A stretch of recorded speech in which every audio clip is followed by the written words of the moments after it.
This is SSPTV News, brought to you by Samsung Productions and the Hazleton Standard Speaker. A preview of the 2021 general election in our area and a recap of Week 10 of the high school football season next. Hello everyone and thank you for watching. I'm Ken Carr with your local information. Tuesday is Election Day and our Lisa Sugar gets a preview with our political analyst Charles McElwee, who's also the editor of the Pennsylvania page for Real Clear Politics. Starting with the Hazleton City Council race, 3 seats up for grabs, 6 people running, and 1 running as a write-in candidate. This is big. So yes, a lot's at stake at City Hall in Hazleton, 3 seats for City Council, and whoever is elected, they have to address major concerns in Hazleton. I mean, this city is experiencing profound economic change and an inflationary climate. It's a very uncertain period. And let's face it, I mean, the city itself has changed more on an economic, demographic level in the past 20 years than it had in the previous century. You can make that argument. I mean, in 1990, Hazleton really had a manufacturing-based economy that had replaced the coal industry, which collapsed in the 50s. Today, it's completely different. I mean, 17 million square feet of warehousing proposed around a 6 square mile city in the coming years. That's unbelievable. And the local leaders, including City Council, have a role in all of this. And it will be important to monitor and for voters to decide who would be the best stewards to help residents navigate this uncertain period. The Hazleton Area School Board, both the 4 candidates won on the Republican and Democratic nods for the primary, so they're the same on both sides and are expected to win unless there is a successful write-in campaign by someone else for that. For County Council, we have 5 seats up for grabs, 10 candidates running, 5 Democrats, 5 Republicans, and then comes to that all-important race, Judge of the Court of Common Pleas, where it is our former district attorney, Stephanie Salavantis, also our current state representative for the 116th Legislative District, Tara Toohill, and magisterial district judge, Alexandra Kokura-Kravitz. This is going to be an interesting race. Absolutely. So, and if Tara Toohill prevails, of course, that opens up the local legislative district, which will in turn be a big local political fight. And of course, we don't even know the composition of that district yet because we're still waiting for reapportionment, the process in Pennsylvania to redraw those lines so we know how the Hazleton area will look. It's already split, Greater Hazleton, which is not advantageous for the area at all. But traditionally it was a singular district. But it will be interesting to see if what happens with that. But yes, a lot can happen as a result of the outcome of this race in terms of other elections like State Representative Tara Toohill's seat. Absolutely. And we also have a race on the state Supreme Court. Many people may not pay attention to this, but this is important, very important. Absolutely. So Kevin Brobson, who's on the Commonwealth Court, is a Republican, and he's facing Maria McLaughlin, who is a Democrat on the Superior Court. She's from Philadelphia.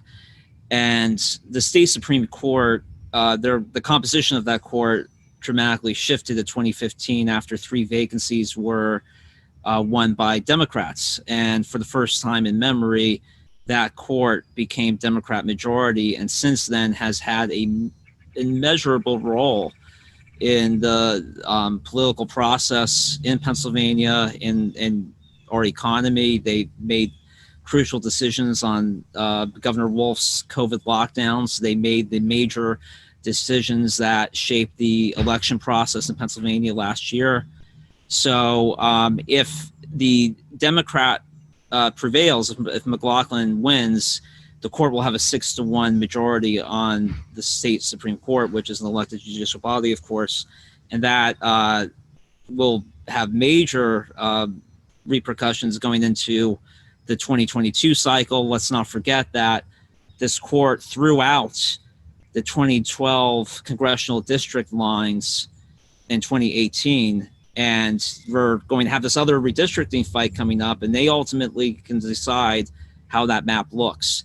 So again, a lot's at stake.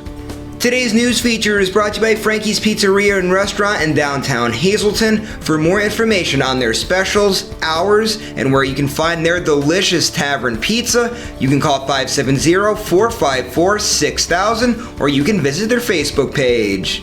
Charles McElwee will be part of our election night coverage with Sam Lassant Sr., Mike DeCosmo, Rick Morelli, and Hazleton City Councilwoman Lauren Sacco. Plus, we'll have other guests throughout the night. So watch SSP TV's election coverage live on Tuesday from 8 p.m. to 10 p.m. You can also stream our coverage live on our Facebook page. The Hazleton Area Cougar football team won a championship for the first time in 12 years on Friday night.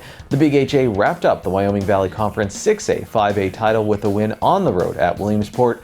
Tyler Wolf threw touchdown passes to Matt Bookman and Connor Shamani. Trayvon Corchado blocked a field goal for Hazleton, and Mitchell Maston recovered a big fumble. Hazleton faces Wilkes-Barre area at home on Friday in the District 2 6A playoffs. Pottsville handed North Schuylkill their first loss of the season after 2 overtimes. The Spartans will host Tamaqua in the semifinals of the District 11 AAA playoffs this week. Monterey area shut out rival Shenandoah Valley 22-0. Cole McGroarty rushed for 83 yards and 2 touchdowns, and Ben Manley had 88 yards on the ground and a touchdown. Monterey area is on the road this week against the top seed in the District 11 Single-A playoffs, Tri-Valley.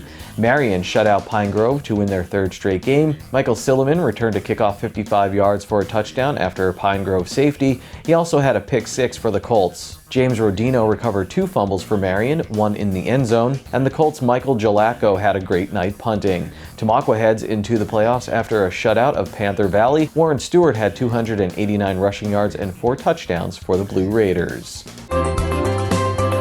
Time now for weather on SSP TV News. Here's our forecast from the National Weather Service. On Tuesday, mostly cloudy with a high near 45 degrees. Tuesday night, partly cloudy with a low around 30 degrees. Wednesday, mostly sunny with a high near 44 degrees. Wednesday night, partly cloudy with a low around 28 degrees. Thursday, partly sunny with a high near 44 degrees. Thursday night, mostly cloudy with a low around 29 degrees. Friday, mostly sunny with a high near 45 degrees. And Friday night, partly cloudy with a low around 29 degrees. Coming up, we have our in-depth community feature, and in sports, we talk with the women's volleyball coach at MIT, Paul Dill. He just won his 1,000th career game as a coach, and he hails from the Hazleton area. SSP TV News would like to send sincere condolences to the family and friends of these recently departed. Wayne C. Daugherty of Sugarloaf Township, the Joseph B. Conahan Funeral Home announced their arrangements. Lawrence P. Don of Hazleton, the service will be held on Thursday at 7 p.m. at the Joseph B. Conahan Funeral Home. Friends may call on Thursday from 5 to 7 p.m. at the funeral home. Charles Joseph Kolensky, age 59, formerly of Hazleton. Services were previously held in Florida. Agnes Melnick, age 99, of Lansford. A service will be held on Thursday at 11 a.m. at St. John's Byzantine Catholic Church in Lansford. Friends may call on Thursday from 9:30 to 10:30 a.m. at the Thomas J. Paramo Funeral Home in Summit Hill. And Ronald Dale Menley, Sr., age 81, of Whitehaven. A service will be held on Friday at 11 a.m. at St. James Episcopal Church in Drifton. Friends may call on Friday from 9 to 11 a.m. at the church. Masks are required to enter the church. The McNulty Funeral Home is in charge of arrangements. Tonight's obituaries are being brought to you in part by Harmon Funeral Homes and Crematory, with 2 locations in Rockland and in Drums, 570-384-3312 or 570-788-0977, and go to harmonfuneral.com.